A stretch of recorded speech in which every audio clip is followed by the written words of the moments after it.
ఉండదు. మనకిచ్చిన దాంట్లో తృప్తిగా జీవించాలి. మనకి 10,000 రూపాయల జీతం వస్తే ఒక 5,000 మనం ఖర్చులకు పోతే ఇంకెంత ఉంటుంది? 5,000 ఉంటాయి.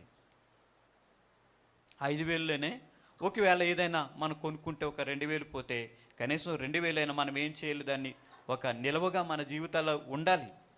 అలా కాకుండా కానీ 10,000 వచ్చే జీతంలో 20,000 ఈఎంఐలు పెట్టేది నీ జీవితంలో నువ్వు ఎట్లా ప్రతి నెల నువ్వు ఎట్లా మెయింటైన్ అవ్వగలుగుతావు?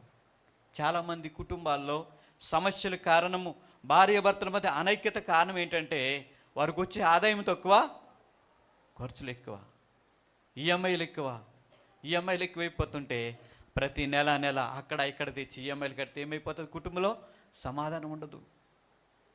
ప్రతిదానికి కూడా ఆ టెన్షన్ బట్టి, ఈఎంఐల టెన్షన్ బట్టి భార్యను తోలనాడటం, లేకపోతే భర్తను తోడనాడటం, లేకపోతే పిల్లల్ని ప్రేమించకపోవటం, ఇవన్నీ కూడా ఎందుకు వస్తాయంటే